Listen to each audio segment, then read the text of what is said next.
So, for anybody who's living under a rock or disconnected from the online world in the past week, a new element within the upcoming 10th edition Custodes Codex has, let's say, garnered some attention.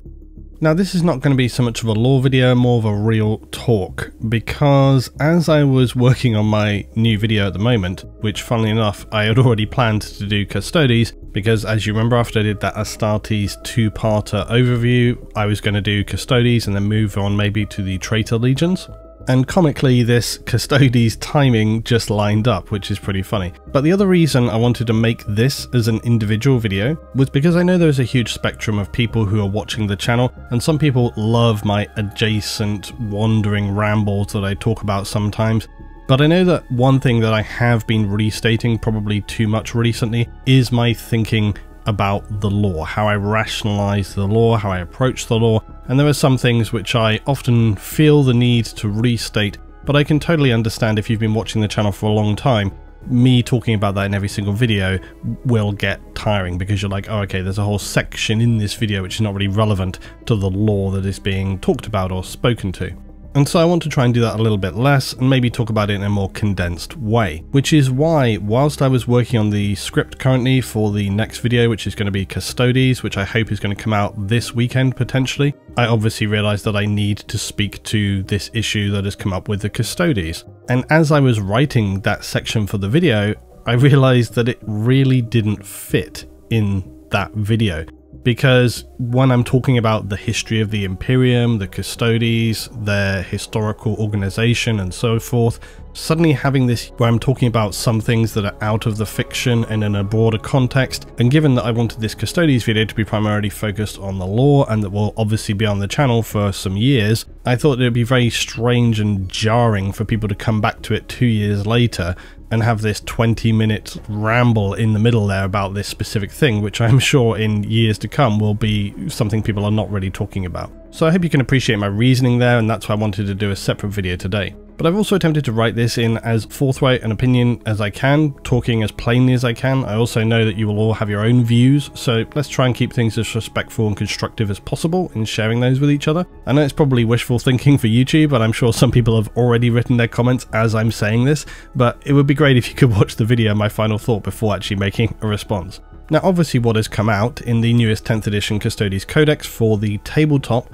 is that it features a short story which references one Custodian Caladice Torovalia Kesh, which is quite a mouthful, as are indeed all the Custodes names. And that story itself is not significant particularly. It's a standard affair whereby Kesh is playing a blood game. These are games where Custodes run tests against themselves to attempt to penetrate or threaten the throne world and the Emperor. Kesh is noted as having particular flair for the unexpected. The significant thing is that Kesh is a female Custodes. Obviously, people have been clamouring to try and forensically discover other references about this to prove that this is a thing and it hasn't just been clumsily crowbarred into the lore, and I've seen already many people gravitating to things like the reference in the Siege of Terror book 2 years previous to this, which is Echoes of Eternity. Now, I'm just going to quote that, where it states, "Sanguinius had never seen a spaceship before, not outside the fractal impressions of them that sailed in his waking dreams. This one, sitting on the desert plain with its golden armour baking in the sun, had the suggestion of vulturishness. It was a thing of power and efficiency, blunt and brutal. Fire made it fly, not any notion of grace. Figures clustered around the craft's landing legs, where the ship's great metal claws gripped the radiation-soaked dust of the wasteland. These men and women were plated in the same gold as the ship, rendered upon their bodies with painstaking artistry. My father's guardians, Sanguinius thought. And what a thought it was. Not only that a being such as his father required guardians, but that he had a father at all."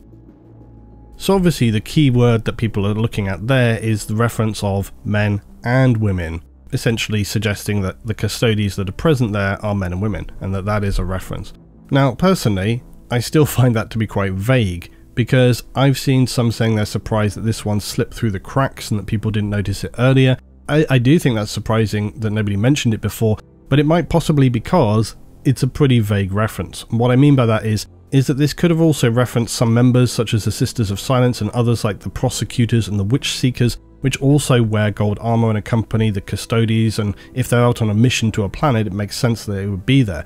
They're all believed to have also originated and were being deployed since the beginning of the Crusade. Now, Sanguinius incidentally was discovered nearly 50 years after the engagement of the Great Crusade, so it definitely makes sense that they would be present.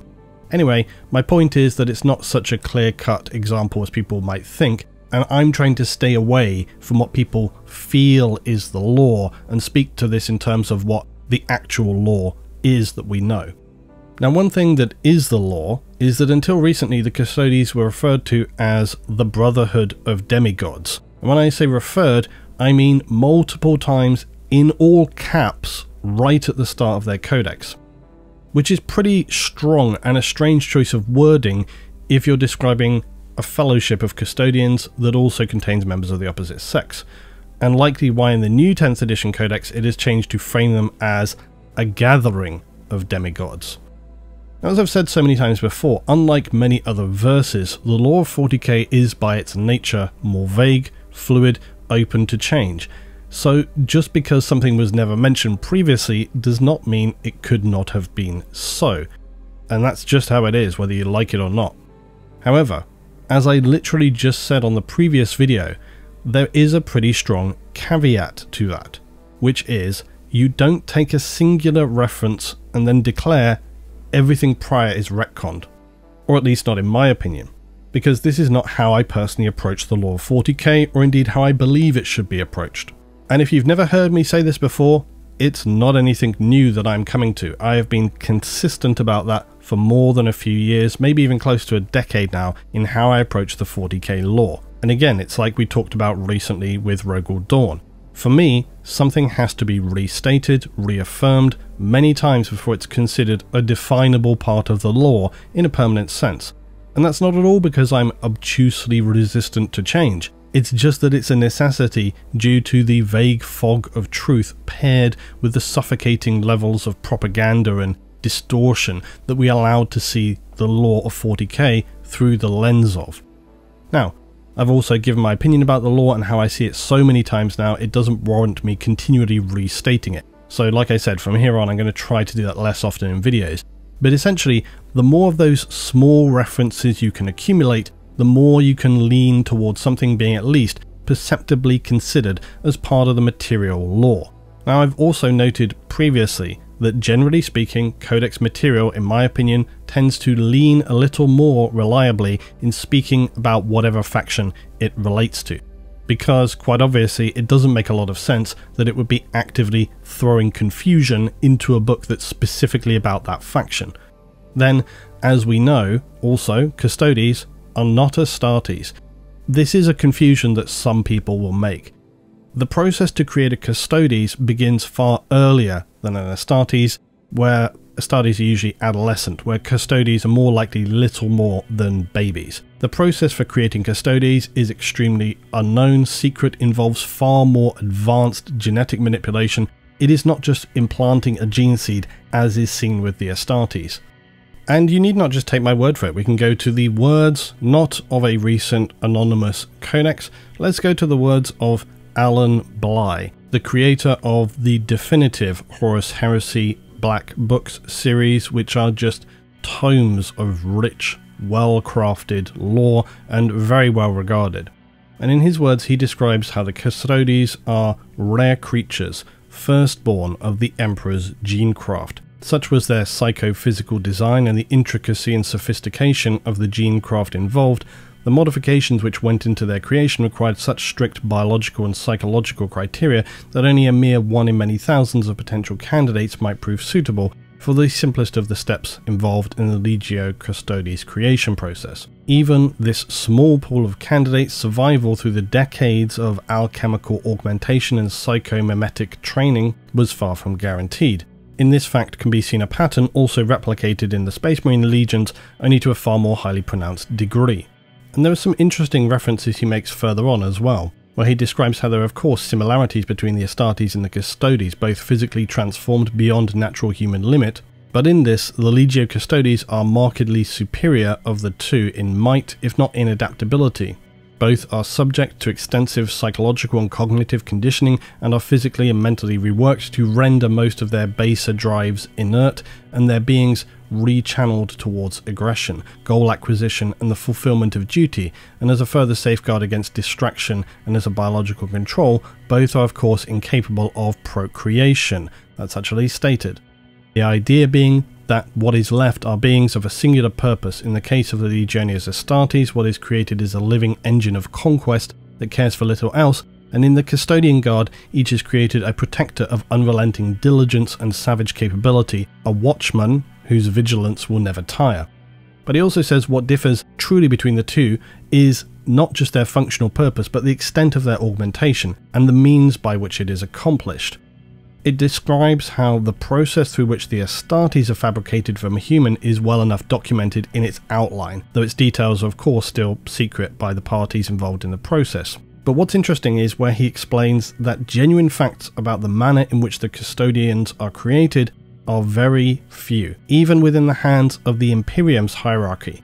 This is because, as with all else about the Custodian Guard, it is a matter for the Imperial household alone, and that authority is one none may gainsay or question. What is known is, as I described, that they begin the process in late infancy, which stands in contrast to the Space Marines, whose implantation is only possible after adolescence and best served before full maturity. And I think this is where you come to the most key element at all written in the Heresy book series by Alan Bligh, where he says, this may link to a second of the few known facts about the creation of the Legio Custodes, that the gene craft and alchemistry that transforms them is as absolute as it is subtle, and worked upon the smallest conceivable microscopic level of their genome and cellular structure. It is a process that effects such change on the mortal human form that when complete, unless they suffer such massive bodily harm as to forcibly end their lives, they are effectively immortal without perceptible aging taking place after full maturity. What creates them is as invisible as it is potent, worked upon the core genetics and at a deep cellular level, and perhaps tailored to each specific inductee. There are those who insist that so invisible and yet so powerful this process is that it crosses over into a metaphysical realm of biomancy and psychic manipulation on a level unguessed at. Given that it is said that the Emperor himself has overseen the creation of every single Custodian Guard who ever lived, this may well be true. Now, people often speak about, well, what happened, of course, after the Emperor was put on the throne in terms of the creation of new Custodes, and the answer to that is, we don't know. It's very secretive, but obviously they do replenish their numbers. The reason I wanted to go back though to the Heresy books and that specific section to quote is that it is more detailed, more specific in its explanation and description than things like the Codex now, which tend to be a little bit more vague. And I think through that description alone you can see that the concept of creating a female Custodes is more than plausible. And if you're unwilling to admit that, you're really just not engaging with the law in terms of what it specifically states. We're talking about technology from the dark age of technology, from the golden age of humanity where almost anything was possible. The idea that they couldn't simply augment somebody just doesn't really make sense. However, that to me is by the by. It's not really the major issue. So in terms of talking about the actual law as it stands, is it possible you could create a female Custodes? There's certainly nothing evidentiary that I've seen that says you cannot, in fact quite the contrary. The reason people are getting extreme law whiplash from this newest reference is that throughout all the references of Custodes until now, they have always been depicted and described as being male. If you go through all the lore that references them, including novels, codex books and surrounding material, they're generally spoken to using he, him and himself, although usually not brother. I've seen a lot of people talking about brother. Curiously, when Custodes tend to refer to each other, they usually will do it by name. And in their ranks they don't use brother captain. That's Grey Knights, not Custodes. Custodes have like shield captain. And the Custodes also have their direct allies and associates around them, as I said, in the form of the Sisters of Silence, the Prosecutors, the Witch Seekers and so on. There's no explicitly stated reasoning as to why the Sisters of Silence, for example, are all female. And it's not like the Sororitas where they just have sort of ideological outlook reasonings, which I think arguably is even more flexible. It seems strange that at some point the Imperium wouldn't say, well, hey, can we actually have like a militant group which connect in and be part of you that are men? But I think some among Imperial scholars speculate, in terms of the Sisters of Silence, that it's due to the rate at which humans are null or blank and how they tend to appear. It's not really confirmed anywhere that I've been able to find specifically, but often that's sort of what it's alluding to. It's also worth noting that when it comes to the Custodes, they also have been largely isolated on Terra for the past 10,000 years since the heresy, doing seemingly very little. So who truly knows if there were female Custodes throughout that time period? We don't know because the Custodes weren't really doing anything. We only have lore from more recent times where they've been starting to move out and engage a little bit more. Space Marines, on the other hand, an entirely different thing, because the concept of female Space Marines has been restated even very recently by GW as not being possible, which is a strange thing to do if you're leaning in a different direction. Games Workshop has had more than enough opportunity if they wanted to change that already, because they could have done that so many times through the vehicle of Belisarius Call. And to be quite honest with you, it could still happen at any time, because all that needs to take place to make that happen is for Call to just figure it out and say, oh yeah, I figured out how to make that work. Just as he adapted Space Marines from Firstborn to Primaris. And don't shoot the messenger. If anything, I'm surprised they didn't do it at the start of 8th edition of 40k, or at least lay the groundwork for it. Or for example in Saturnine, I have wondered if Erda's companion Astartes could have been perhaps female, or what about Call's own Astartes? Both are experimental versions, but anyway, the point is, how far do you go with this? You know, when you're creating new lore, you can theoretically do whatever you want. Do we start talking about Fabius Bile and all the mad things he creates and how he could be doing even now? All sorts of experiments to expand the ranks of Chaos Marines since he took that stuff from Belisarius Call.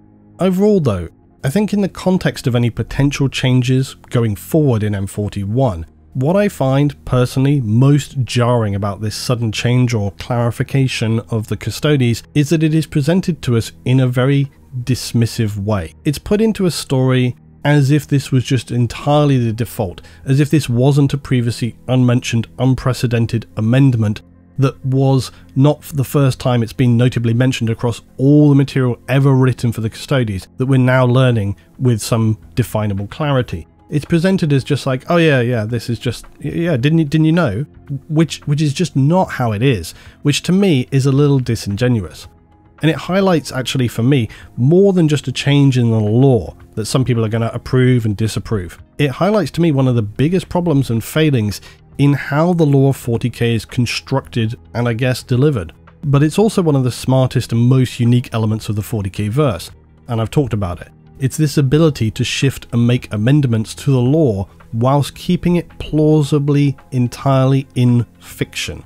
And they do this by keeping many details as absolutely vague as possible. However, this is also a very double-edged sword, as I've mentioned before, because it means you can end up in this strange position where things that we thought we knew to be determined and defined are suddenly entirely in question. And while in some respects that can be very interesting and useful, it can also cause the lore to potentially totally undermine itself and make many areas just dismissed as being easily just too unreliable.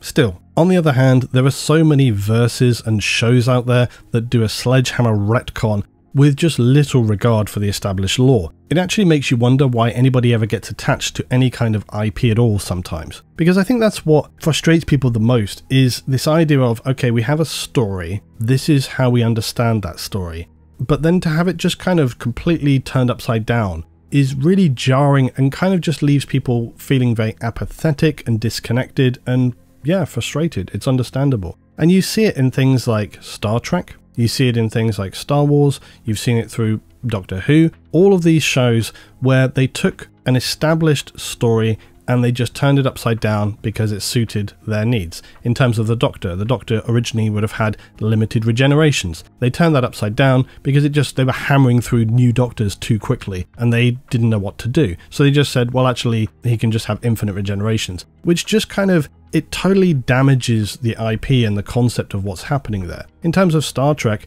they've just completely shattered any past continuity by just creating characters through Picard and some of that other stuff going on through all these different things, where they've just had people come in who just don't know what the hell they're doing. And again, Star Wars as well. Star Wars is more a case of they actually had quite an interesting world and IP there, but they were terrified to really do anything with it.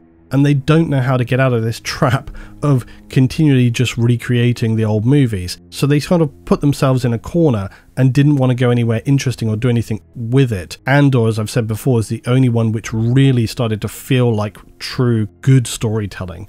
I think one thing which noted it for me was at the beginning of Andor, when he's escaping the facility and he has the fight with the two guys and they're sort of remonstrating. I was like, oh yeah, here we go. He's just going to knock him out and, you know, nothing's really going to happen.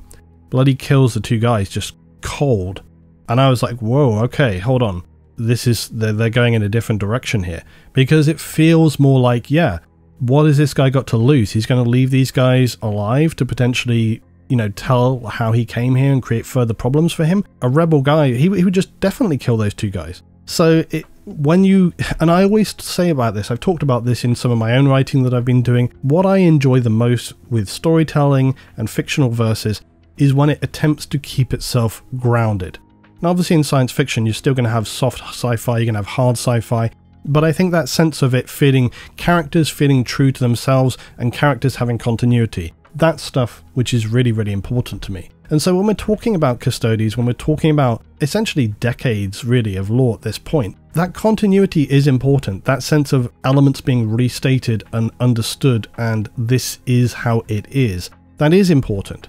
At the same time, I think if you're going to make some kind of change like this, doing it in terms of the Custodes, the lore itself supports really that kind of change. You could get away with it. It's just extremely jarring because why?